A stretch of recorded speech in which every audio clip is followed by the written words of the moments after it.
বিসমিল্লাহির রহমানির রহিম। আজকে হচ্ছে 14ই এপ্রিল 2026 এবং বাংলা বর্ষের প্রথম দিন পহেলা বৈশাখ। আপনাদের সবাইকে বাংলা নববর্ষের শুভেচ্ছা। এবং আজকে আমরা বাংলাদেশ বার কাউন্সিল লিখিত ব্যাচের দেওয়ানি কার্যবিধির ক্লাস শুরু করতে যাচ্ছি। দেখেন, আমরা আমাদের সাজেশনের 12 নম্বর প্রশ্ন এবং উত্তরপত্রের 56 নম্বর পেজে এটি আলোচনা করা হয়েছে। দেখেন, এখানে যেটা বলেছে সেট অফ বলতে কি বুঝেন। এই সেট অফ ইংরেজিতে আসে SET OFF। সেট অফ বলতে কি বুঝেন? অনুরূপ ওজোর কখন তোলা যায়। ওজোর মানে হচ্ছে দাবি। দাবি মানে এই সেট অফের যে দাবি, এটা একটা মামলার পক্ষ কখন তুলতে পারে। বাদীর মামলার দাবির গুণাগুণ বিচারে এর আইনগত মূল্য কতটুকু। দেওয়ানি কার্যবিধি 1908-এর সংশ্লিষ্ট বিধান উল্লেখপূর্বক আলোচনা, উদাহরণ সহ আলোচনা করুন। এখন সর্বপ্রথম শুনেন যে সেট অফ আসলে কি। বই পড়বেন না, আগে আমার কথা শুনেন। সেট অফ সেট অফ হলো যে অর্থের মামলায় বাদী যদি অর্থের মামলা দায়ের করে, তাহলে বিবাদী এসে বলে যে বাদী যেন আমার কাছে এই কয় টাকা দাবি করছে, আমি বিবাদী হিসেবে বাদীর কাছে এই কয় টাকা পাই। তাই আমাদের দুইজনের দাবি সমন্বয় করা হোক। আদালতের কাছে সে দাবি জানাইছে যে বাদী আমার বিরুদ্ধে মামলা করছে, 5 লাখ টাকা পাই। আমিও পূর্বের একটা ডিক্রি বাবদ বাদীর কাছে 3 লাখ টাকা পাই। তাহলে আমাদের দুইজনের দাবি সমন্বয় করা হোক। তাহলে এই যে যে দাবিটা করতেছে বিবাদী, এটারে বলে সেট অফ। সেট অফ এর বাংলা হচ্ছে দাবি সমন্বয়। আর ইংরেজিতে বলে কি বলেন? Set of. তাহলে সেট অফ অবশ্যই কি মামলা হতে হবে? কি মামলার ক্ষেত্রে? অর্থের মামলা করবে কে? বাদী। আর বিবাদী এসে বলবে যে আমিও বাদীর কাছে এত টাকা পাই। এই অর্থটা সুনির্দিষ্ট হইতে হবে, বুঝছেন? এখন ভাই, বিবাদী যে টাকাটা দাবি করছে, এই টাকাটা হতে হবে বাদীর টাকার সমান অথবা কম। বাদী যদি বলে আমি 5 লাখ টাকা পাই, বিবাদী এসে বলতে পারে আমিও বাদীর কাছে 5 লাখ পাই, অথবা 5 লাখের কম পাই, 3 লাখ পাই। তাহলেই হবে কি? Set off. আর বাদী দাবি করছে 5 লাখ, বিবাদী এসে বললো যে আমি বাদীর কাছে 10 লাখ পাই, এটা সেট অফ হবে না, বুঝছেন? এটা সেট অফ হবে না। তাহলে এক্ষেত্রে আমার মনে রাখতে হবে যে সেট অফ এর ক্ষেত্রে বাদীর দাবির তুলনায় বিবাদীর দাবি কি সমান হবে অথবা কি হবে? কম হবে। বুঝেন কিনা? আচ্ছা, এই একজন লিখছেন সাউন্ড নাই। আপনারাও কি সাউন্ড পাচ্ছেন না? কাইন্ডলি একটু জানান তো, একটু রেসপন্স করেন। হ্যালো। স্যার আমাদের এখানে সাউন্ড ক্লিয়ার আছে। জি স্যার, সাউন্ড ক্লিয়ার পাচ্ছি। আচ্ছা, যদি সার্চ সাউন্ড বসালে ক্লিয়ার থাকে অসুবিধা নেই। তাহলে ওনার নেটের সমস্যা। জি স্যার।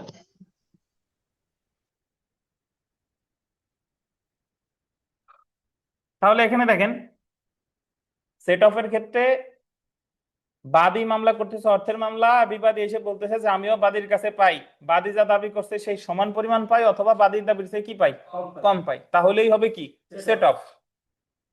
কিন্তু বিবাদী এসে যদি বলে যে বাদী ধরেন দাবি করছে 5 লাখ, বিবাদী এসে বলতেছে যে আমি ওর কাছে পাই 10 লাখ, তখন এটা সেট অফ হবে না, এটা হবে কি? কাউন্টার ক্লেইম বা পাল্টা দাবি। যখন বাদীর দাবির থেকে বিবাদীর দাবি বেড়ে যাবে, তখন এটাকে কি বলে?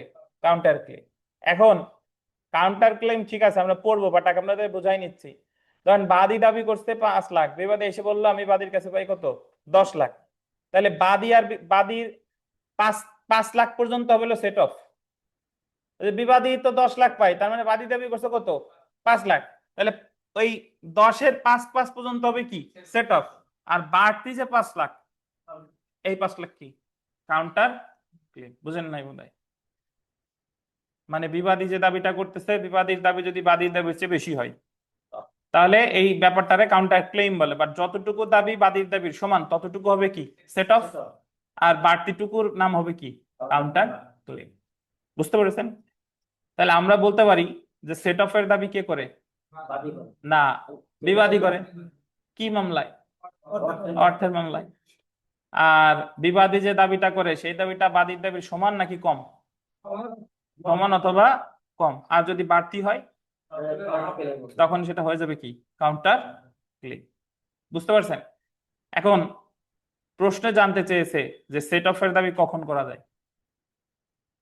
সেট অফ এর যে দাবিটা, এটা কখন করা যায়? দেখেন সেট অফের দাবি তো বিবাদী করে, তাহলে বিবাদী যদি একেবারে একটা আর্লিয়েস্ট পসিবল অপরচুনিটি বা প্রথম শুনানির সময় যদি সে করে বা লিখিত জবাবের সময় যদি সে করে, তাহলে আদালতের আলাদা করে অনুমতির দরকার নাই। কিন্তু মামলা চলতেছে চলতেছে, এতদিন সে করে নাই, মামলা চলতেছে চলতেছে, হঠাৎ মামলার রায় ঘোষণা করবে, তার আগে মনে হলো যে না আমি একটা সেট অফের আবেদন করব, তখন যখন সে করতে যাবে তখন আদালতের অনুমতি লাগবে। তাহলে আপনি যদি প্রথমে আবেদন করেন বা লিখিত জবাবের সময় আবেদন তুলেন, তাহলে আদালতের অনুমতির প্রয়োজন নাই, কিন্তু পরেও করতে পারেন, বাট এই ক্ষেত্রে অনুমতি লাগবে কার? আদালতের। বুঝতে পারছেন? আচ্ছা, তো আগে আমরা এটা একটু পড়ি, তারপরে বিস্তারিত ব্যাখ্যা করব। এই কর উত্তর আর খ উত্তর হবো এক, আগে আমরা উত্তরটা পড়ি। দেখেন সেট অফ বলতে কি বোঝেন, এটা ওটা মোটামুটি বললাম। দেখেন ভূমিকা, পরের পেজে আছে ভূমিকা। সেট অফ অর্থ হলো দাবি সমন্বয়, আন্ডারলাইন করেন, দাবি সমন্বয় বা পারস্পরিক দায়শোধ। এই সলিমুল্লাহ আছে? দেখেন সেট অফ অর্থ হলো দাবি সমন্বয় বা পরস্পর কি দায়শোধ। দেওয়ানি কার্যবিধি 1908 আন্ডারলাইন করেন, 8 আদেশের 6 বিধিতে সেট অফ সম্পর্কে আলোচনা করা হয়েছে। সেট অফ সম্পর্কে আলোচনা করছে কোথায়? 8 আদেশে কত বিধি? 6 অধ্যায়, 6 বিধিতে। অর্থ আদায়ের মোকদ্দমায়, এটা আন্ডারলাইন করেন, অর্থ আদায়ের মোকদ্দমায় বাদীর দাবির প্রেক্ষিতে বিবাদী যদি পাল্টা দাবি করে যা বাদীর দাবি থেকে কম, আন্ডারলাইন করেন, বা বাদীর দাবির সমান, মানে অর্থ আদায়ের মামলায় বিবাদী যদি দাবি করে যে দাবিটা হলো বাদীর দাবির সমান অথবা বাদীর দাবির কম, তখন বিবাদী কর্তৃক উক্ত দাবিকে সেট অফ বা পারস্পরিক দায়শোধ বা দাবি সমন্বয় বলে। তখন এই যে বিবাদী যে আবেদনটা করেছে এটাকে বলে সেট অফ বা পারস্পরিক দায়শোধ অথবা কি দাবি সমন্বয়। এখন আমি তো আপনাদের সব সময় বলি যে যে কোনো প্রশ্ন আসলে প্রথম দিককার প্রশ্নগুলোতে সরাসরি উত্তরে না গিয়ে আগে 2-4 কথা এমনি কি লিখে নিতে হবে। এখন সরাসরি আমরা সেট অফে আসি। দেখেন এই যে সেট অফের সংজ্ঞা। সেট অফ অর্থ মকদ্দমায় পারস্পরিক দায়শোধ। The code of civil procedure 1908 এর অর্ডার 8 রুল 6 এর মধ্যে সেট অফ সম্পর্কে বলা হয়েছে উক্ত বিধি অনুযায়ী বিবাদী সেট অফের জন্য আবেদন করতে পারে। তাহলে সেট অফের আবেদন কে করে? বিবাদী করে। রুল 6 অনুযায়ী বাদী কর্তৃক দায়েরকৃত অর্থ আদায়ের মকদ্দমায় অর্থ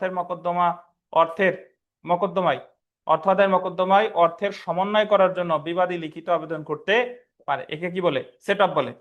মকদ্দমায় সবসময় বাদী বিবাদীর কাছে টাকা পাওনা পাওনা থাকবে এমন নয়, মানে বাদী বিবাদীর কাছে টাকা পাওনা থাকবে এমন নয়। ক্ষেত্র বিশেষে দেখা যায় যে বিবাদীরও বাদীর থেকে টাকা পাওনা থাকতে পারে। বিবাদীর দাবিকৃত অর্থ দাবির বাদীর দাবিকৃত অর্থের চেয়ে আন্ডারলাইন করেন কম বা সমান হলেই বিবাদী সেট অফের জন্য লিখিত আবেদন করতে পারে। তাহলে সেট অফের জন্য আবেদন করতে হলে বিবাদীর দাবি হবে বাদীর দাবির কম অথবা কি সমান, নাকি?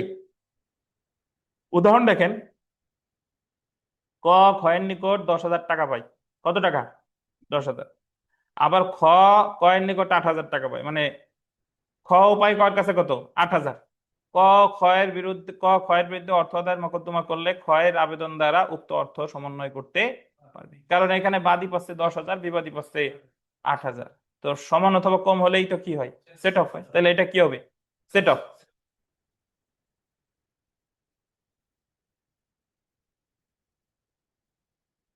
চলে আসি শর্তসমূহ। দেখেন বিবাদী কর্তৃক সেট অফের ক্ষেত্রে নিম্নলিখিত শর্তসমূহ পূরণ করতে হবে।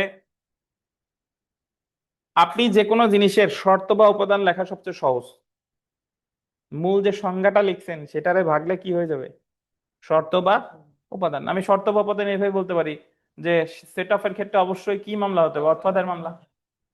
সেট অফের দাবিটা কে করবে? বিবাদী। বিবাদী করবে কখন? সম্ভাব্য প্রথম সুযোগে অথবা সম্ভাব্য প্রথম সুযোগে। আর যদি এর পরে করে তাহলে আদালতের অনুমতির কি প্রয়োজন আছে। সেট অফের ক্ষেত্রে বিবাদীর দাবি বাদীর দাবি সমান অথবা তো কি হবে? কম হবে। বুঝতে পারছেন? এই যে দেখেন, মামলাটি অবশ্যই অর্থ আদায়ের মামলা হতে হবে। অর্থের পরিমাণ আন্ডারলাইন করেন, সুনির্দিষ্ট হতে হবে। সুনির্দিষ্ট মানে স্পেসিফিক, বলা যাবে না যে আনুমানিক এত টাকা ভাই।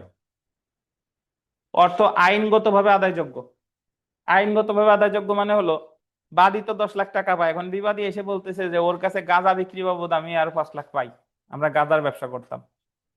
এটা কিন্তু আইনগতভাবে আদায়যোগ্য না, তো এটা কিন্তু সেট অফ হবে না। আপনি বিবাদী হিসেবে বাদীর কাছে যে টাকাটা চাচ্ছেন এটা অবশ্যই আইনগতভাবে আদায়যোগ্য হতে হবে। দাবিকৃত অর্থ আদালতের এখতিয়ারভুক্ত হতে হবে, আন্ডারলাইন করেন। খুবই গুরুত্বপূর্ণ কথা। আদালতের এখতিয়ারভুক্ত মানে কি? ধরেন বর্তমানে সিভিল জাজের আর্থিক এখতিয়ার কত বলেন? 15 লাখ। সিনিয়র সিভিল জাজের কত? 25 লাখ। এখন ধরেন একজন 15 লাখ টাকা, আশরাফুল 15 লাখ টাকা পায় আমাকে শেখ রুবেলের কাছে, তাহলে আশরাফুল যে মামলা করছে এই মামলাটা কোন আদালতে হবে? সিভিল জাজ আদালত কোথায়? গোপালগঞ্জ হলে গোপালগঞ্জ নাকি? এখন রুবেল এসে বলতেছে যে আমি আশরাফুলের কাছে 20 লাখ পাই। রুবেল দাবি করতেই পারে, বাট এই জায়গা সেট আপ হবে না। কেন হবে না জানেন? 20 লাখ যখন বিবাদী এসে চাইতেছে তখন 20 লাখ তো আর সিভিল জাজের এখতিয়ার নাই। কার এখতিয়ার? সিনিয়র সিভিল জাজ। বুঝছেন? তাহলে সেট আপের ক্ষেত্রে যদি ওই আদালতের মানে যেটা ক্ষমতা আছে আর্থিক এখতিয়ারের বাইরে চলে যায়, তাহলে কিন্তু কি হবে না? সেট আপ হবে না। বুঝছেন? বুঝেন কিনা? আচ্ছা, বাট যদি এরকম হতো যে আম, আশরাফুল বলছে যে আমি 10 লাখ পাই, রুবেল এসে বললো আমি 15 লাখ পাই, এটা কিন্তু আদালতের এখতিয়ারের ভেতরেই থাকতেছে। বুঝতে পেরেছেন?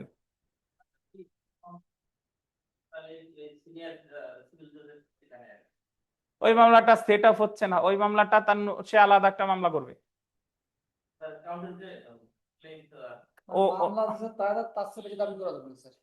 না, আদালতের এখতিয়ার দেখতে হবে।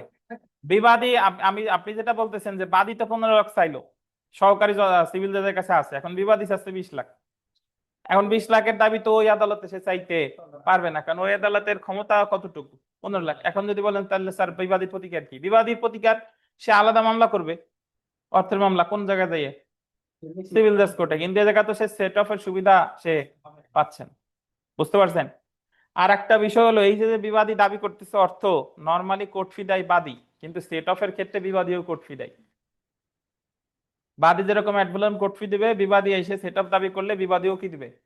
অ্যাড ভ্যালোরাম কোর্ট ফি।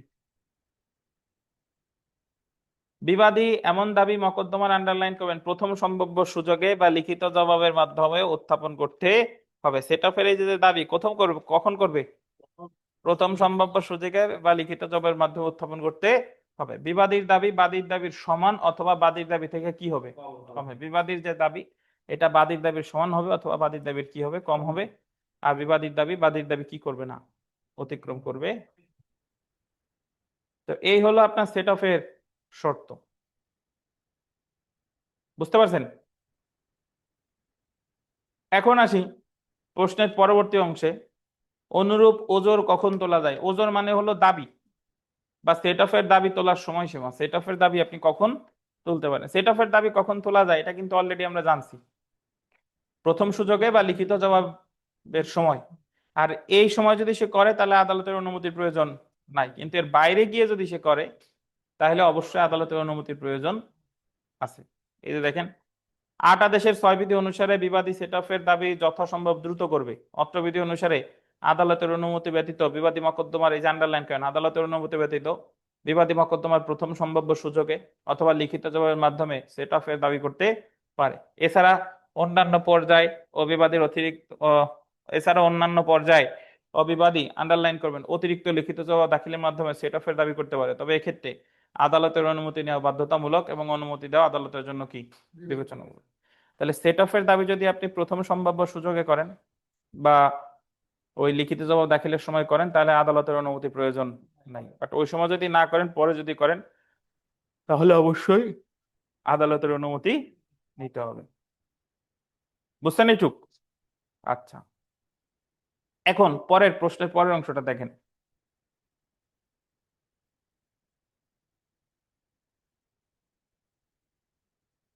বাদীর মামলার গুণাগুণ বিচারে সেট অফের আইনগত মূল্য। সেট অফ দাবি করে কে? বিবাদী। বিবাদী দাবি করে, তার মানে অলরেডি একটা দেওয়ানি মামলা বাদী কর্তৃক কি দায়ের থাকা লাগে? থাকা লাগে না ভাই? তারপরে না বিবাদী এসা দাবি করবে। এখন ধরেন বাদী, এবার বাদী যে মামলাটা করেছে সেটা কি মামলা হবে? অর্থের মামলা। এখন ধরেন অর্থের মামলার ক্ষেত্রে বাদী যে মামলাটা করছে, বাদীর অনুপস্থিতির জন্য মামলা খারিজ হয়ে গেছে। কি হয়েছে? বাদীর মামলা কি? বাদীর যে কোনো ত্রুটি বা অনুপস্থিতির জন্য মামলা খারিজ। এখন বিবাদী তো সেট অফ দাবি করছে না। এখন তাহলে বিবাদীর দাবির কি হবে? বিবাদীর দাবি কি? বাদী যেহেতু সেট অফ তা দাবি করে বাদীর মামলার প্রেক্ষিতে, এখন মূল মামলা যদি খারিজ হয়ে যায়, বাদীর মামলা যদি খারিজ হয়ে যায়, তাহলে বিবাদী এসে যে সেট অফ দাবি করছে এটার কি হবে? এটুকু বুঝতেন, মানে প্রশ্নটা বুঝতেন? এখন বাদীর মামলা খারিজ হোক আর যা হোক, এই জায়গায় বিবাদীর সেট অফের কোনো কিছু হবে না, বিবাদীর সেট অফ কি চলতে থাকবে। মানে এ জায়গায় বাদীর মামলা খারিজ হোক বা বাদী তার মামলা প্রমাণ করতে পারুক না না পারুক, সেটা বাদীর বিষয়। কিন্তু বিবাদী যদি প্রমাণ করতে পারে, তাহলে অবশ্যই সে বাদীর নিকট থেকে দাবি সমন্বয়ের মাধ্যমে টাকা পাবার কি অধিকার। বুঝেন কিনা? তাহলে বাদীর মামলার গুণাগুণ বিচারে সেট অফের আইনগত মূল্য যদি আমরা পড়ি, দেখেন বাদীর মামলার দাবির গুণাগুণ বিবাদী সেট অফের দাবিকে আন্ডারলাইন করেন প্রভাবিত করে না। মামলায় বাদীর দাবির কোনো গুণাগুণ না থাকলে উক্ত কারণে বিবাদী সেই সেট অফের দাবির কোনো আইনগত মূল্য নেই এমনটা বলা যায় না। যে ক্ষেত্রে বিবাদী সেট অফ দাবি করে, সেই ক্ষেত্রে বিবাদী যতটুকু অর্থ দাবি করে ততটুকু দাবির ক্ষেত্রে বিবাদী বাদীর স্থানে অধিষ্ঠ হয়। এক্ষেত্রে দুইটি মোকদ্দমা বিদ্যমান থাকে। দেখেন অ্যাকচুয়ালি সেট অফের ক্ষেত্রে বাদী যে চাচ্ছে, বিবাদীও চাচ্ছে। এখন মামলার নাম্বার একটা, বাট অ্যাকচুয়ালি মামলা চলতেছে দুইটা। বাদী চাচ্ছে কার কাছে? বিবাদীর কাছে, এটা একটা। আর বিবাদী চাচ্ছে টাকা কার কাছে? বাদীর কাছে, এইটার একটা। মামলা চলতেছে অ্যাকচুয়ালি একটা, কিন্তু ওর ভিতরে আছে কয়টা? দুইটা। তো এক্ষেত্রে দুইটি মোকদ্দমা চলমান থাকে, যথাই যে দেখেন বাদী কর্তৃক বিবাদীর বিরুদ্ধে এবং বিবাদী কর্তৃক কার বিরুদ্ধে? বাদীর বিরুদ্ধে, এবং উভয় মোকদ্দমা একত্রে বিচার করা হয়। যদিও সেট অফের ক্ষেত্রে পৃথক মোকদ্দমা নাম্বার প্রদান করা হয় না। আন্ডারলাইন করেন, যদিও সেট অফের ক্ষেত্রে কি আলাদা মামলা নাম্বার দিবে না, আলাদা মামলা নাম্বার দিবে না। অর্থাৎ বাদীর ব্যর্থতার কারণে, আন্ডারলাইন করেন, মোকদ্দমা খারিজ হলো তা বিবাদীর সেট অফের প্রতিকারকে বারিত করে না। বাদীর ত্রুটির কারণে যদি এই মামলা খারিজ হয়ে যায়, তাহলে সেই ক্ষেত্রে বিবাদীর যে সেট অফের আবেদন, এটাই তেমন কোনো সমস্যা হবে না, এবং সেট অফের বিষয়ে বিবাদীর অনুকূলে ডিক্রি দিতে কোনো বাধা সৃষ্টি করে না। সুতরাং বাদীর মামলার গুণাগুণ বিচারে বাদীর মামলাটি খারিজ হলেও উক্ত খারিজ বিবাদীর সেট অফের দাবিকে কি করবে না? প্রভাবিত করবে না। বুঝছেন কিনা আপনারা? কি বুঝছেন একটু বলেন যে আশরাফুল? উদাহরণ দিয়ে বুঝবো না এমনি বুঝবো স্যার? বলেন, এমনিও বোঝান, উদাহরণ দিয়েও বোঝান। স্যার ওই জায়গা সেট আপ তাহলে এমন ভাবে বোঝাচ্ছে যে আমি একটা দাবি করছি সলিমুল্লাহর কাছে। এখন সলিমুল্লাহ ঠিকই আসছে বা আমি কোনো কারণে আসতে পারি নাই, আমার মামলা খারিজ হয়ে গেছে। কিন্তু সলিমুল্লাহ আমার কাছে যে 5 লক্ষ টাকা পাবে দাবি করছিল। তো এই ক্ষেত্রে আমার মামলা খারিজ হওয়ার কারণে সলিমের মামলা কোনো ক্ষতি হবে না। যদি ওই মামলা শুনানি করে দিন শেষে প্রমাণ করতে পারে সলিমুল্লাহ, তাহলে আমার ওই টাকা দিতে হবে স্যার।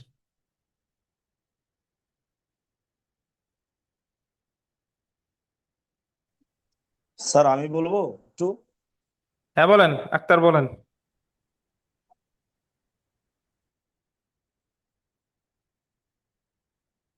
বলেন বলেন আক্তার সাহেব, বলেন। স্যার সেটা হচ্ছে দাবি সমন্বয় করা, যে এটা শুধু আপনার অর্থ মোকদ্দমার ক্ষেত্রে প্রযোজ্য হয়। যদি এটা বিবাদী পক্ষ দাবি করতে পারে, যদি কোনো বাদী আপনার অর্থ দাবি করে, সেক্ষেত্রে বিবাদী তার দাবি সমন্বয় করার জন্য সে পাল্টা দাবি করতে পারে যে আমি অর্থ তার কাছে পাই। তবে বাদীর অর্থের চেয়ে বিবাদীর অর্থ বেশি হতে পারবে না, তাকে স্যার মোটামুটি ভাবে সেটা বলা হয়। এটা তো আমরা জানি, বাট আমাদের প্রশ্ন ছিল যে ওই যে যে বললাম যে বাদীর মামলার গুণাগুণ বিচারে সেট অফের আইনগত মূল্য কি। বাদী তো মামলা করছে, বাদী মামলা করার পরেই তো আমি সেট অফের দাবি তুলছি। এখন বাদীর মামলা যদি খারিজ হয়ে যায়, তবুও বিবাদীর এই মামলার কোনো কিছু, মানে কোনো ওই খারিজের কোনো প্রভাব এর উপরে কি পড়বে না। বুঝছেন? কারণ এই জায়গায় জি মামলা স্যার। যদিও দেখা যাচ্ছে একটা, বাট অ্যাকচুয়ালি চলতেছে কয়টা? দুইটা। যদিও মামলার নাম্বার একটা, বাট অ্যাকচুয়ালি চলতেছে। বোঝা গেল? এটা হলো বোঝাতে চাইছি। জি স্যার। তাহলে আমাদের যে স্যার একটু মেইনলি যে সমস্যাটা হবে, আপনারা পরীক্ষার হলে গিয়ে আপনারা যারা পরীক্ষা লিখিততে যারা মানে অকৃতকার্য হয়, তারা হচ্ছে দুইটা কারণ। প্রথম কারণ হলো প্রশ্ন বুঝে না, যে জায়গায় আমার কি জি স্যার। লিখতে বলছে এইটুকু আমি, প্রশ্ন ভালোভাবে কি চাইছে এটা আমি জানি না, এটা আটকায় দেন, সব আটকায় দেন, এসি চালাই। আর জি সেকেন্ড জি যে জি। রিজন, সেটা হলো আমি ঠিকঠাক মতো লিখতে পারি না। কোন জায়গা বেশি লিখবো, কোন জায়গা কম লিখবো, এই সিদ্ধান্তটা আমি নিতে পারি না। বুঝতে পেরেছেন? স্যার একটা প্রশ্ন ছিল। জি হ্যাঁ স্যার। বলেন। জি স্যার এই যে মামলাটা খারিজ হলো, মানে বাদীর মামলা যে খারিজ হয়ে গেল, কিন্তু বিবাদীর উপরে কোনো মানে সেট অফের ক্ষেত্রে বিবাদীর দাবির উপরে কোনো প্রভাব পড়তেছে না, কিন্তু জি, খারিজ হলে স্যার মামলাটা চলবে কি ওই একই নাম্বারে চলবে নাকি এক আলাদা করে নাম্বারেই চলবে, কোনো জি, বিষয়? এক নাম্বারেই। আচ্ছা, জি স্যার, থ্যাংক ইউ। মানে সেই ক্ষেত্রে বাদী তার যে আত্মপক্ষ সমর্থনের যে অধিকার, এই অধিকারটুকু সে কি হারাইছে, সে তার কোনো প্রতিকার পাবে না। আচ্ছা, একজন লিখছে খারিজ কি কারণে হতে পারে? খারিজ, একটা মামলায় খারিজ কেন একটা মামলা কেন খারিজ হয়? আমরা নয়া দেশে পড়েছি। একটা মামলা খারিজ হয় প্রসেস ফি না দেওয়ার জন্য খারিজ হয়, একটা মামলা বাদী বিবাদী কেউ আসে নাই খারিজ হয়েছে, একটা মামলায় ওই আপনার বিবাদী আছে।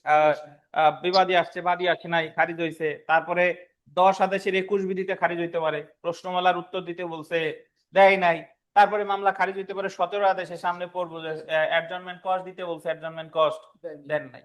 এটা চালাই দেন, এটা অফ করে দেন, এটা চালাই দেন।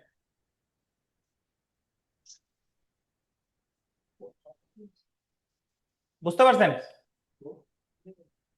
আচ্ছা,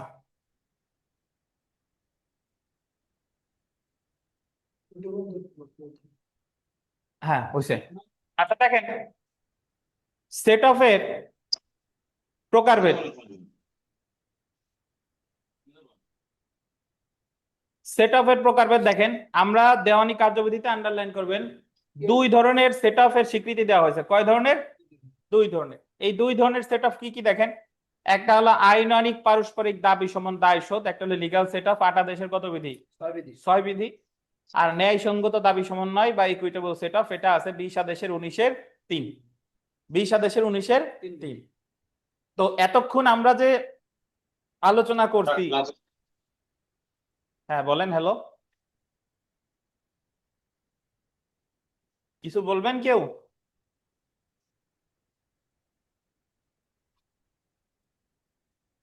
আচ্ছা, এতক্ষণ আমরা যে দাবিটা করছি এটা হলো কি সেট অফ? আইনগত পড়াশোনা লিগ্যাল সেট অফ। মানে এতক্ষণ আমরা যেটা পড়ছি যে বাদী মামলা করছে অর্থের মামলায়, বিবাদী এসে বলছে আমিও অর্থ পাই, এটা হলো কি set of? Legal set of. মানে আমরা এতক্ষণ পর্যন্ত যে বিষয়টা, যে সেট অফ নিয়ে আলোচনা করলাম, এটা অ্যাকচুয়ালি 8 আদেশের 6 বিধিতেই আছে। আর একটা সেট অফ আছে, সেটা হলো ন্যায়সঙ্গত দাবি সমন্বয় বা ইকুইটেবল সেট অফ। এখন ইকুইটেবল সেট অফটা আসলে একটু শুনেন, আগে শুনেন, তারপরে ব্যাখ্যা আমরা বই পড়বো বা আমাদের যে অ্যানসার স্ক্রিপ্টটা সেটা পড়বো। ভাই, লিগ্যাল সেটআপের ক্ষেত্রে বাদীর দাবিও সুনির্দিষ্ট, বিবাদীর দাবিও কি সুনির্দিষ্ট। বাদী বলছে আমি 10 লাখ পাই, বিবাদী এসে বলছে তোমার কাছে আমি 5 লাখ পাই বা 10 লাখ পাই, নাকি? কিন্তু ইকুইটেবল সেটআপের ক্ষেত্রে বাদী দাবি করছে একটা, বিবাদী এসে বলতেছে যে তোমার কাছে আমি আনুমানিক এত টাকা ক্ষতিপূরণ পাই। এই জায়গা বলতেছে না যে আমি তোমার কাছে এত টাকাই পাই, বিবাদী এসে বলতেছে কি যে আমি আনুমানিক এত টাকা পাই। বুঝেন কিনা? আচ্ছা, লিগ্যাল সেটআপের ক্ষেত্রে বাদী যে টাকাটা বিবাদীর কাছে পায় বা বিবাদী যে টাকাটা বাদীর কাছে পায়, এই 2 টাকার ঘটনা 2 ঘটনাও হইতে পারে, এক ঘটনাও হতে পারে। মানে বাদী একটা ঘটনা মারফত বিবাদীর কাছে টাকা পায়, বিবাদী একটা ঘটনা মারফত বাদীর কাছে টাকা পায়, এটা লিগ্যাল সেটআপ। কিন্তু ইকুইটেবল সেটআপের ক্ষেত্রে বাদী বিবাদী একজন যে আরেকজনের কাছে টাকা দাবি করতেছে, এটা একই ঘটনা মারফত, একই ঘটনা থেকে উদ্ভূত হতে হবে। আমি একটু উদাহরণ দিই, শুনেন। আমি দিই, তারপরে আপনি দিয়ে দেন, শুনেন। আচ্ছা, তাহলে এই যে ন্যায়সঙ্গত দাবি সমন্বয়, এটা কি অনির্দিষ্ট অর্থ নাকি? আর এই যে একজন আরেকজনের কাছে যে ন্যায়সঙ্গত দাবি সমন্বয়ের দাবি জানাচ্ছে, বাদী টাকা যাচ্ছে বিবাদীও চাইতেছে, এই 2টা দাবি হইতে হবে কি একই ঘটনা থেকে উদ্ভূত, সেম ট্রানজাকশন থেকে উদ্ভূত। সেম ট্রানজাকশনের উদাহরণ আমি দিচ্ছি, তার আগে আরেকটা পার্থক্য বলে নেই, যে legal setup can be claimed as of right. মানে লিগ্যাল সেটআপকে অধিকার হিসেবে দাবি করা যায়। লিগ্যাল সেটআপ বিবাদী যদি দাবি করে, আদালত দিতে কি বাধ্য, যদি প্রমাণ করতে পারে। কিন্তু ইকুইটেবল সেটআপকে can not be claimed as of right, এটার অধিকার হিসেবে দাবি করা যায় না। বুঝতে পারছেন? এখন আমি ইকুইটেবল সেটআপের একটা উদাহরণ দিই। ধরেন আপনি একটা 10 তলা বাড়ি তৈরি করবেন, 10 তলা বাড়ি তৈরি করবেন, একটা ডেভেলপারদের দিছেন, যে ওনারা আপনার সাথে কন্ট্রাক্ট করছে যে 2 কোটি টাকা দিলে আপনারা, মানে ওনারা আপনাকে 10 তলা বাড়ি কি তৈরি করে দিবে। এখন ওনারা 5 তলা পর্যন্ত তৈরি করছে, তৈরি করার পরে বলতেছে যে আপনার কাজ আর আমরা করব না, আমাদের 5 তলা পর্যন্ত করে আমাদের টাকা হলো 1.5 কোটি টাকা, আমাদের 1.5 কোটি টাকা দিয়ে দেন। বা হ্যাঁ 1.5 কোটি টাকাই চাইছে, 1.5 কোটি টাকা দিয়ে দেন, তারা দাবি করতেছে 1.5 কোটি, ঠিক আছে। তো যিনি যিনি যার বাড়িটা, সে বলতেছে যে না আমি তোমার কোনো টাকা দেবো না, তুমি আমার পুরো কাজ করো। আর যদি তুমি টাকা নিতেই চাও তাহলে তুমি 1.5 কোটি না, তুমি এত টাকা পাবে না, তুমি পাবা আরো কি কম। কারণ তুমি 1.5 কোটি টাকা নিয়ে গেলে বাকি 50 লাখ টাকা দিয়ে তো আমি বাকি 5 তলা কাউরি দিয়ে করাইতে পারবো না। পুরা কাজটা অনেকেই 2 কোটিতে করতো, কিন্তু ওই বাকি ওই 50 লাখে কেউ বাকি বাকি 5 তলা করবে না। এখন দুইজনের মধ্যে দর কষাকষি, ওই লোক বলছে আমি তোমার টাকা পয়সা দেব না। এখন এই ডেভেলপার যারা, তারা গিয়ে আদালতে মামলা করে দিছে যে আমরা এত টাকা পাই, আমরা এত টাকা এই পার্সেন্ট কাজ করছি, আমাদের এই কয় টাকা অর্থ আদায়ের মামলা করছে, এই টাকা আমাদের ওর কাছ থেকে আদায় করে দিতে মর্জি হয়। এখন বাড়ির যে মালিক যে কাজটা করাইছে সে বিবাদে এসে বলতেছে যে ওনার ওরা চাইছে 1.5 কোটি টাকা, কিন্তু আমি ওই জায়গায় 60 লক্ষ টাকা ক্ষতিগ্রস্ত হয়েছি, আমিও আনুমানিক তার কাছে 60 লক্ষ টাকা পাবো। কেন? কারণ ইওর অনার পুরো কাজটা অনেকেই 2 কোটি টাকায় করবে, কিন্তু এই যে যে কাজটা, এই যে যে অর্ধেক বাকি আছে, এটা 50 লক্ষ টাকায় কেউ কি করবে না। সো আমিও ওই জায়গা কি হয়েছি, ক্ষতিগ্রস্ত হয়েছি, তাই আমার দাবি সমন্বয়, ওর সাথে দাবি সমন্বয় করা হোক। এখন দেখেন লিগ্যাল সেটআপের ক্ষেত্রে এক জিনিস দেখেন, বাদীও পাইতো বিবাদীও পাইতো, কিন্তু ইকুইটেবল সেটআপের ক্ষেত্রে বাদী পাইতেছে এটাও সুনির্দিষ্ট না, মানে বাদী কত পাইতেছে এটা কি সুনির্দিষ্ট না, সে একটা দাবি করতেছে, আবার বিবাদী এসে যে দাবি করতেছে এটাও কি সুনির্দিষ্ট না। আর দুইটাই উদ্ভূত হয়েছে কয় ঘটনা থেকে, একই ঘটনা, বুঝেন কিনা? তো এই ইকুইটেবল সেটআপের ক্ষেত্রে আদালত সেট অফ করতে বাধ্য না, করতেও পারে নাও পারে, কিন্তু লিগ্যাল সেটআপের করতে কি করতে বাধ্য, বুঝছেন? লিগ্যাল সেটআপের ক্ষেত্রে বাদীও কোর্ট ফি দিছে, বিবাদীও কোর্ট ফি দিছে, কিন্তু ইকুইটেবল সেটআপের ক্ষেত্রে শুধু বাদী কোর্ট ফি দিছে, বিবাদী কোর্ট ফি দেওয়া, বুঝেন কি? এই হলো আপনার লিগ্যাল সেটআপ আর ইকুইটেবল সেটআপ। লিগ্যাল সেটআপ আছে 8 আদেশের কত বিধি, 6 বিধি, আর ইকুইটেবল সেটআপ আছে কত, 20 আদেশের 19-এর 3 বিধি। এখন আমরা যদি পার্থক্য কিন্তু অলরেডি বলে ফেলছি যে লিগ্যাল সেটআপ আর ইকুইটেবল সেটআপের কি কি পার্থক্য। আপনি বলবেন যে লিগ্যাল সেটআপের সংজ্ঞা, ইকুইটেবল সেটআপের সংজ্ঞা, লিগ্যাল সেটআপ আছে এত আদেশের এত বিধি, ইকুইটেবল সেটআপ আছে এত আদেশের এত বিধি। লিগ্যাল সেটআপ অধিকার হিসেবে দাবি করা যায়, ইকুইটেবল সেটআপ অধিকার হিসেবে দাবি করা যায় না। লিগ্যাল সেটআপের ক্ষেত্রে উভয়ের দাবি সুনির্দিষ্ট, ইকুইটেবল সেটআপের ক্ষেত্রে উভয়ের দাবি কি অনির্দিষ্ট। লিগ্যাল সেটআপের ক্ষেত্রে বাদী বিবাদী উভয়কে কোর্ট ফি দিতে হয়, কিন্তু ইকুইটেবল সেটআপের ক্ষেত্রে বিবাদীর কোর্ট ফি দেওয়া লাগে। এই তো কতগুলো হয়ে গেছে, এটার একটা উদাহরণ, এটার একটা উদাহরণ। লিগ্যাল সেটআপের ক্ষেত্রে বাদী যে দাবি করতেছে, বিবাদী যে দাবি করতেছে, এটা একই ঘটনা থেকে উদ্ভূত হতে পারে, বিভিন্ন ঘটনা থেকে উদ্ভূত হতে পারে, কিন্তু ইকুইটেবল সেটআপের ক্ষেত্রে কি একই ঘটনা থেকে উদ্ভূত হতে হবে। একটু পড়ি দেখেন।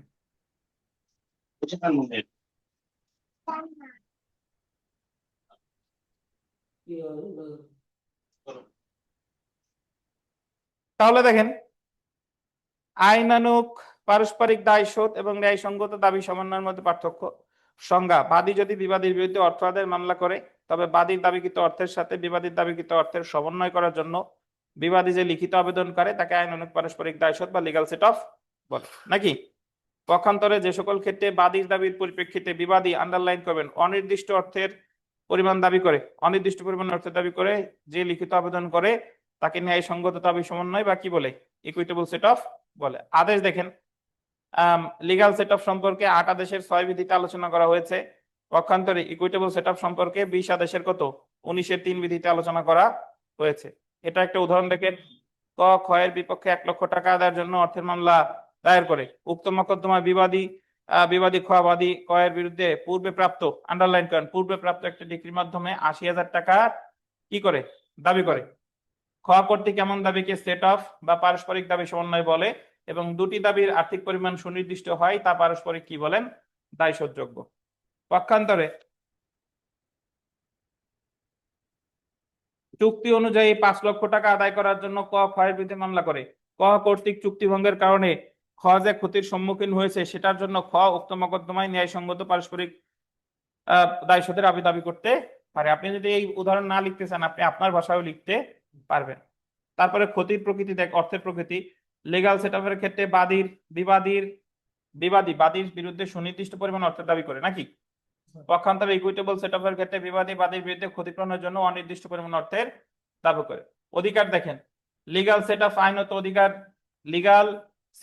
আইনত অধিকার হিসেবে বিবাদী দাবি করতে পারে এবং আদালত তা মঞ্জুর করতে কি বাধ্য। পক্ষান্তরে ইকুইটেবল সেটআপের ক্ষেত্রে বিবাদী আইনত অধিকার হিসেবে সেটা দাবি করতে পারে না এবং আদালত ইহা মঞ্জুর করতে কি বাধ্য না। একই লেনদেন, লিগ্যাল সেটআপের ক্ষেত্রে একই লেনদেন বা কার্যধারা হতে বিবাদীর দাবির উদ্ভব হওয়ার প্রয়োজন নাই, মানে একই লেনদেন হতেও পারে নাও পারে। অন্যদিকে আদালত ইকুইটেবল সেটআপ মঞ্জুর করতে পারে শুধুমাত্র যে ক্ষেত্রে বিবাদীর দাবি একই লেনদেন হতে উদ্ভব হয়। তারপর দেখেন আইনগত গ্রহণযোগ্যতা। লিগ্যাল সেটআপের ক্ষেত্রে বাদীর দাবিকৃত অর্থ অবশ্যই আইনগতভাবে আদায়যোগ্য হতে হবে এবং অবশ্যই তামা দিতে পারিত হবে না। এটা একটা ভালো প্রশ্ন, একটু বুঝেন। এ জায়গায় বলছে কি ভাই, লিগ্যাল সেটআপের ক্ষেত্রে বিবাদী যে দাবিটা করতেছে এটা তামা দিতে পারিত হবে না। যদি তামা দিতে পারিত হয় তাহলে আপনি লিগ্যাল সেটআপ দাবি করতে পারবেন না। এর অর্থ কি?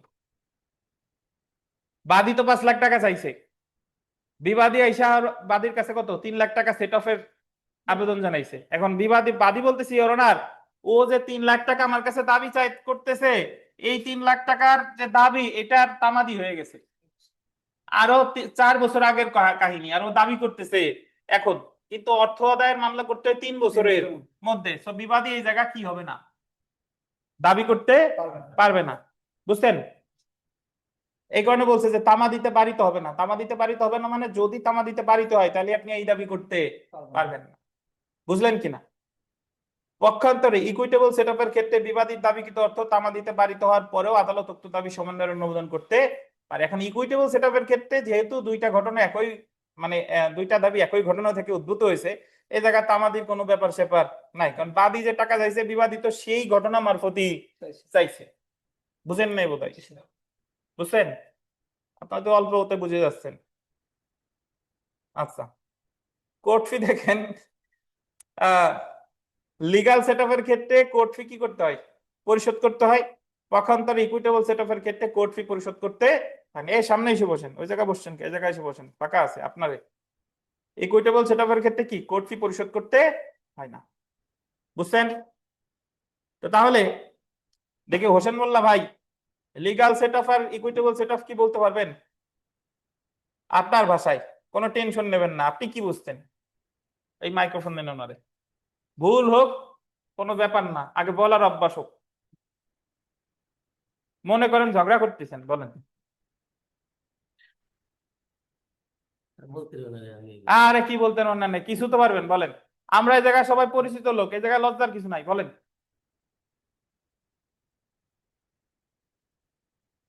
বলেন বলেন। আরে কি কয় পারবো না, কিছু একটা বলেন, যা পারেন তাই বলেন। সেট অফ কি তাই বলেন, আপনি সব আপনার সহজ করে দিন, সেট অফটা কি এটা বোঝান। সেটা বলছিল বাদের দাবি সমান বিবাদের দাবি সমান সমান বা তার কম হতে হবে আর কি।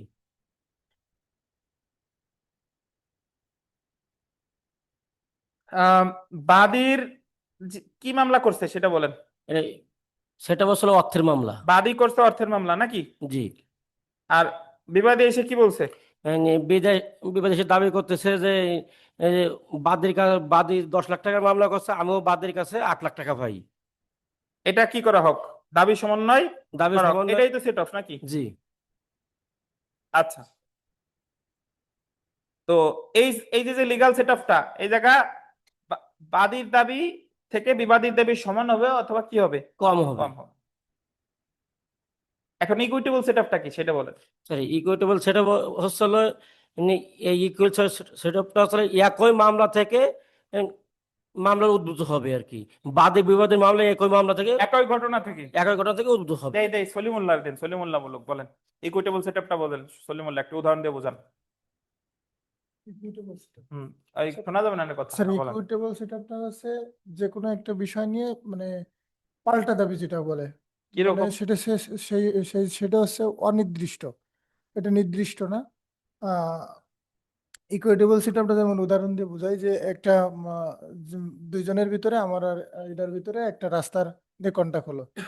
রাস্তা করার মাঝামাঝি সময়ে ওই হঠাৎ করে ইট রড সিমেন্টের দাম বেড়ে গেল, তখন আমি বলবো যে আমি যদি এই কাজ করি তাহলে তোমার লস হচ্ছে, আমি এই কাজ করব না। হুম তখন আমি এই কাজ বন্ধ করে দিই, তখন আপনার এটা আহ, তখন আমি এটা আমার মানে আশরাফুল যখন আমাকে বলে তখন আমি বলি যে আমি এই টাকায় আমি এই কাজটা করতে পারবো না। হুম তখন করতে না পারার কারণে আশরাফুল আমার নামে মামলা করে দেয়। হুম মামলা করার পরে আমি কোর্টে জবাব দিই। জবাব দেওয়ার পরে আমি বলি যে স্যার আমি এভাবে মানে যদি এই কাজ আমি করি তাহলে আমার লস হবে।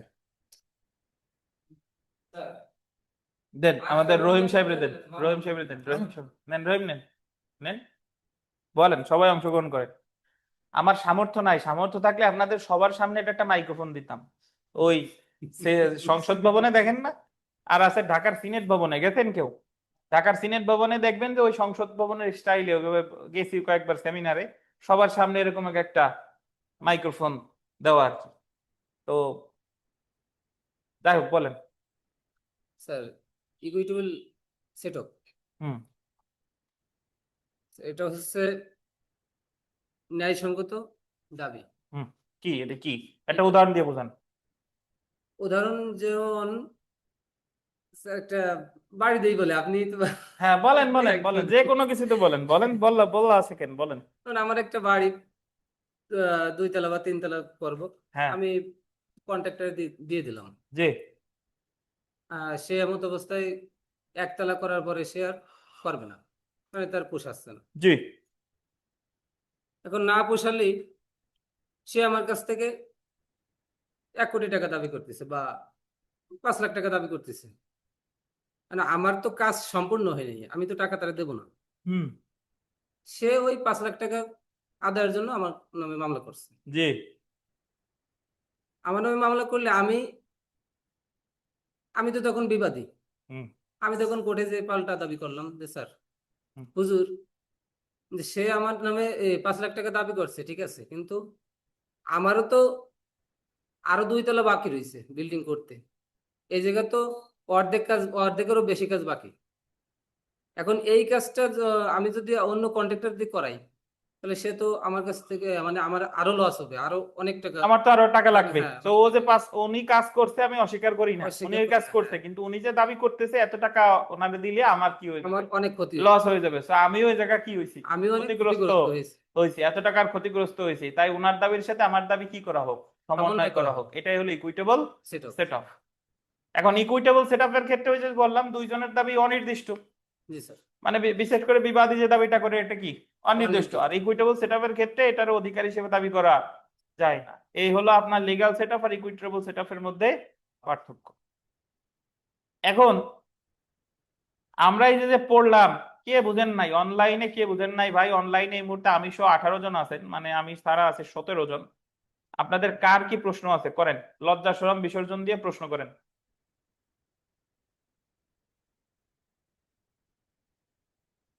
আমি ছোট্ট একটা উদাহরণ দেই, শুনেন। আপনারা এই যে যারা লিখিত ব্যাস পড়তেছেন, আপনারা লাকি। কেমনে লাকি? আপনারা এই যে বেশি সময় পাচ্ছেন, আর যারা এমসিকিউ নতুন এমসিকিউ দিয়ে লিখিত শুরু করবে তারা তো এই সময় কি পাবে না। আর এই জায়গায় আমি যে আপনাদের যে সময় দিয়ে পড়াচ্ছি, ধরেন একটা সেটআপের প্রশ্ন ঘন্টাখানিক ধরে পড়াচ্ছি, কিন্তু ওই নতুন ব্যাচটা যখন এমসিকিউ পাস করে যারা পড়বে তাদের তো এত সময় থাকবে না, ওই সময় তো যাবে ঝড়ের গতিতে। ঝড়ের গতি মানে একেবারে যে বুঝবে না তা না, কিন্তু ওই সময় তো আমার সময় কম, আবার কোর্সও কি করতে হবে, শেষ করতে হবে। এই কারণে যারা এই ক্লাসগুলো পাচ্ছেন তারা আপনারা খুব লাকি। এই জায়গায় আপনারা এই যে প্রশ্ন করার একটা সময় আছে, আমি আপনাদের বারবার বলতেছি কোথায় বুঝেন নাই, সবার ওপিনিয়ন নিচ্ছি, একটা সময় নিয়ে ক্লাসটা করতেছি। সো আপনাদের প্রথমত আমাদের একটা জড়তা কাজ করে। হয়তোবা মনে হয় যে প্রশ্ন করলে অন্যরা কে কি ভাববে, বা আপনারা এমনিতে অনেক কথা বলেন, কিন্তু যখন প্রশ্ন করতে উত্তর দিতে যান তখন মনের মধ্যে একটা নার্ভাসনেস চলে আসছে। সো এই জড়তাটা কাটাতে হবে। আমরা এই জায়গা তো সবাই পরিচিত, এই জায়গা তো অপরিচিত কেউ নাই। অনেক সময় বিচারকের সামনে গেলে বিচারক কি ভাবে না না ভাবে নার্ভাসনেস কাজ করে, কিন্তু এই জায়গা তো ওরকম কেউ নাই। তো এই জড়তা আপনাদের কাটাইতে হবে, বেশি বেশি করে উত্তর করবেন, বেশি বেশি করে প্রশ্ন করবেন, আশা করি হয়ে যাবে আর কি ইনশাআল্লাহ। তো অনলাইনে কি কোনো প্রশ্ন আছে ভাই, নাকি আমরা সামনে আগাবো? দেন আশরাফুল্লে দেন, আশরাফুল্লে দেন। স্যার যে লিগাল সেটআপের ক্ষেত্রে তামাদি দ্বারা বাড়িতে হলে দাবি করা যাবে না, হুম, তাহলে ইকুইটেবল সেটআপের ক্ষেত্রে এটা কি কি ইকুইটেবল সেটআপের ক্ষেত্রে তামাদির কোনো বিষয় নাই, তামাদির উদ্ভূত হয়েছে, তো এটা দাবি করা যাবে। জি স্যার, বুঝতে পারছি। জি, বুঝছেন? জি স্যার। জি। এখন দেখেন, লজ্জা পায় না কেউ, প্রশ্ন থাকলে কইরেন, আমরা সামনে আগাই। সেট অফ অ্যান্ড কাউন্টার ক্লেমের মধ্যে পার্থক্য দেখেন। কাউন্টার ক্লেম কিন্তু আমি অলরেডি ব্যাখ্যা দিছি একেবারে শুরুতেই, যে বাদী যেটা দাবি করছে, বিবাদী যদি তার চেয়ে বেশি দাবি করে সেটাকে বলে কি? Counter claim. ধরেন বাদী দাবি করছে 5 লাখ, বিবাদী দাবি করছে 10 লাখ, তাহলে এই জায়গায় প্রথম 5 লাখ হবে সেট অফ, আর পরের 5 লাখ হবে কি? Counter claim. বুঝছেন? আর একটা সহজ সূত্র, সেটা হলো যে অর্থের মামলা ছাড়া, আপনারা অনেক সময় ফাঁদে ফেলানোর চেষ্টা করবে, অর্থের মামলা ছাড়া আর কোনো মামলায় বিবাদী সেট অফ দাবি করতে পারবে না। ধরেন দখল পুনরুদ্ধার মামলা করছে, মধ্যবর্তী মুনাফার মামলা করছে, বাদী এসে বলতেছে যে ধরেন বাদী হলো আশরাফুল, বাদী আশরাফুল এসে বলতেছে যে প্রশান্ত না ভাই আপনি, প্রশান্ত সাহেব আমার বেদখল করছে এবং আমার জমি থেকে উনি 10 লাখ টাকার বাঁশ এবং ফলমূল বিক্রি করছে। তাই আশরাফুলের দাবি হলো জায়গা দুইটা, এক হলো দখল চাই, আর এক হচ্ছে যে আমি মধ্যবর্তী মুনাফা চাই, কত টাকা? 10 লাখ টাকা। তাহলে আপনাদের প্রশ্নকর্তা ফাঁদে ফেলাবে যে 10 লাখ চাইছে, আপনার কাছে মনে হবে হয়তো হয়তো বা এটা অর্থের মামলা। এখন বিবাদী এসে প্রশান্ত বলতেছে যে ওনার আশরাফুলের কাছেও আমি আগের একটা ঘটনা বাবদ 5 লাখ পাই, আমাদের দুইজনের দাবি কি করা হোক? সমন্বয় করা হোক। এটা কিন্তু সমন্বয় করা যাবে না। কেন যাবে না? কারণ বাদী যে মামলাটা করছে এটা কিন্তু অর্থের মামলা না, it is not money suit. বুঝছেন? আচ্ছা দেখেন, তো বাদীর দায়েরকৃত মকদ্দমায় বাদীর অর্থের তুলনায় বিবাদী কম বা সমান অর্থ দাবি করলে তাকে কি বলে? সেট অফ বলে। অপরদিকে একই ক্ষেত্রে বিবাদীর দাবি যদি বাদীর দাবিকৃত অর্থের তুলনায় বেশি হয়, তবে উক্ত অতিক্রান্ত অংশকে, দেখছেন পুরোটারে না, কতটুকু? ওকে, যতটুকু বেশি অংশকে পাল্টা দাবি বা কাউন্টার ক্লেম বলে। বুঝছেন না ভাই? তারপর দেখেন, সেট অফ সম্পর্কে দেওয়ানি কার্যবিধি 1908 এর 8 আদেশের 6 বিধিতে আলোচনা করা হয়েছে নাকি?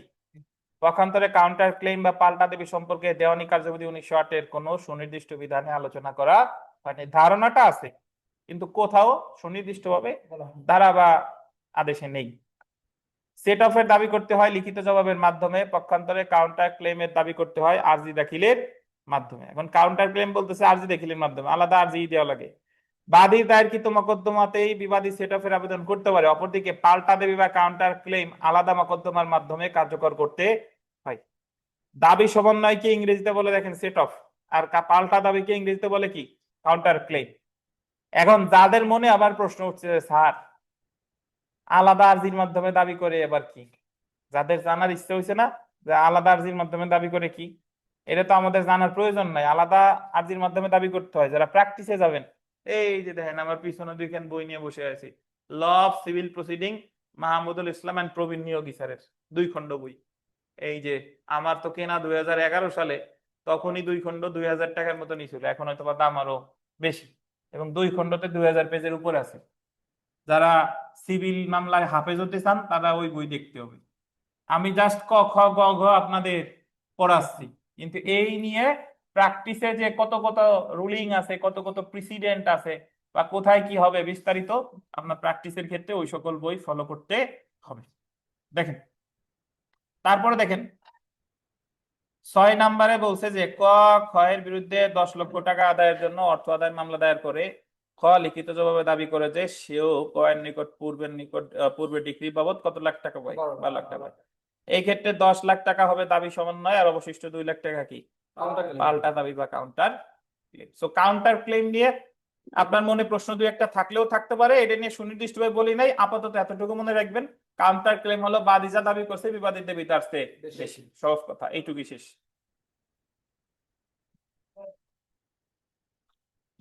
আমরা একটা সমস্যামূলক প্রশ্নে আসি, দেখেন তার একটু 2 মিনিট বিরতি নেই, তারপর শুরু করি আবার।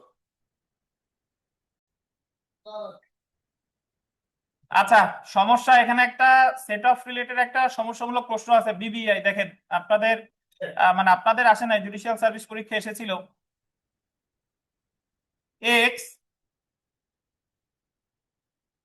ওয়াই এর বিরুদ্ধে সুনির্দিষ্ট স্থাবর সম্পত্তির খাস দখল প্রাপ্তি ও অবৈধ দখলের কারণে 1,00,000 টাকা ক্ষতিপূরণের দাবিতে মকদ্দমা করেন।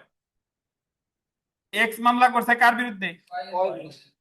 ওয়াই এর বিরুদ্ধে। কি মামলা? খাস দখল প্রাপ্তি। খাস দখল প্রাপ্তি হলো ওই আপনার 9 ধারা, সুনির্দিষ্ট প্রতিকার আইনের 9 ধারা।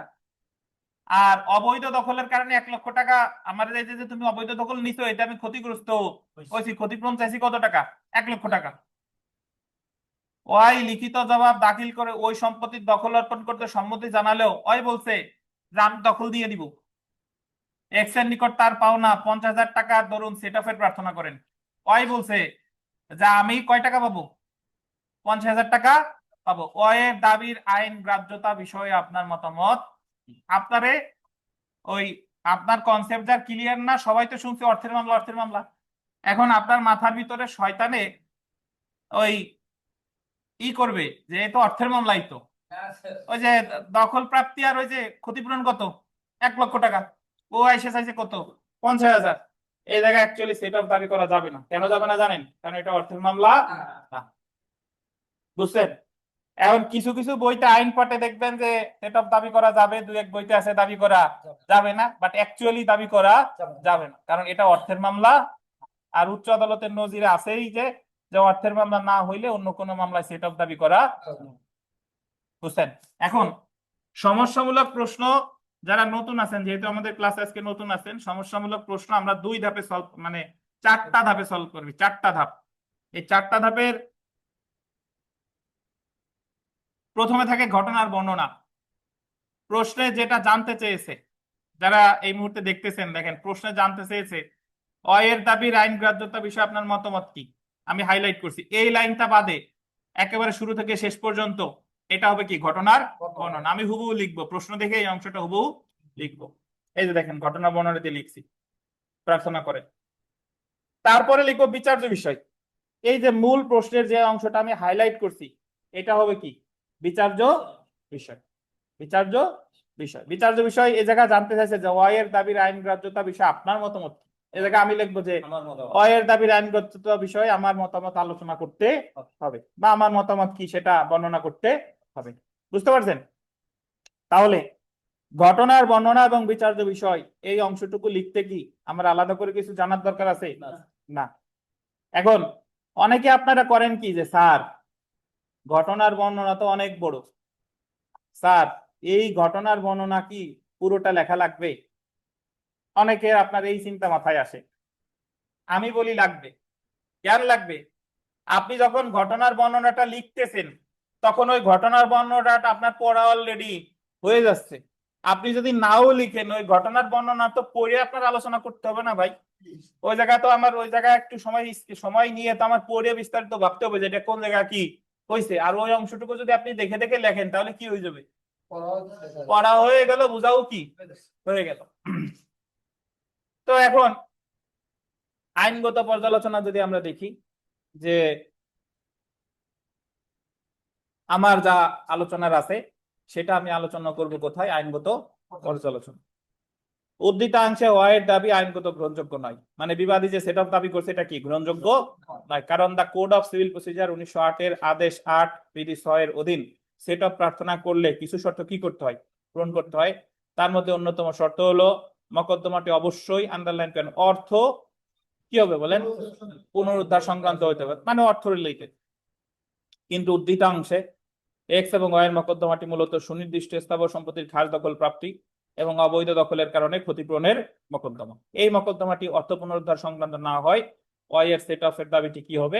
অগ্রাহ্য হইবে। সুতরাং আমার আলোচনা শেষ। এখন সিদ্ধান্ত দিব এক কথায়, যে সুতরাং উক্ত মকদ্দমাটি অর্থ পুনরুদ্ধার সংক্রান্ত না হয় ওয়াই এর সেট অফ এর দাবিটি কি হবে? বুঝছেন? হ্যাঁ বলেন। নেন, এই নেন মাইক্রোফোন নেন, মাইক্রোফোন নেন। ভারতীয় আবার অভিযোগ করবেন না যে স্যার শুনতে পারি নাই, বলুন। অর্থ সংক্রান্ত না স্যার, এটা যেহেতু ক্ষতিপূরণের, সেটা অর্থের সাথে রিলেটেড না না, ক্ষতিপূরণ আর অর্থ কি এক? আপনি একজনের কাছে 5 লাখ টাকা পান, 5 লাখ টাকা আদায়ের মামলা, আর যদি বলে আমি ক্ষতিপূরণ পাই 5 লাখ, দুইটা এক জিনিস না। এই যে স্যার 50,000 টাকা নির্দিষ্ট টাকাও তো আছে, এই শেষে দেখলাম 50,000 টাকা। আপনি ওই সময় ঘুমাইছিলেন।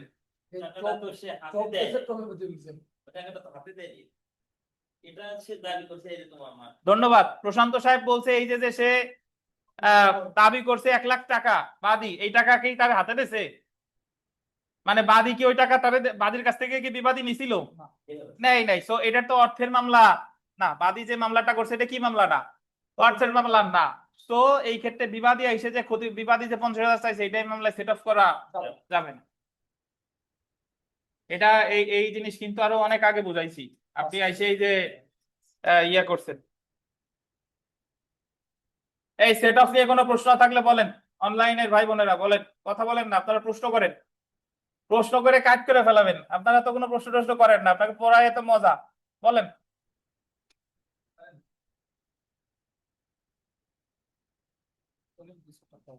সলিমুল্লাহ, প্রশ্ন আছে ভাই?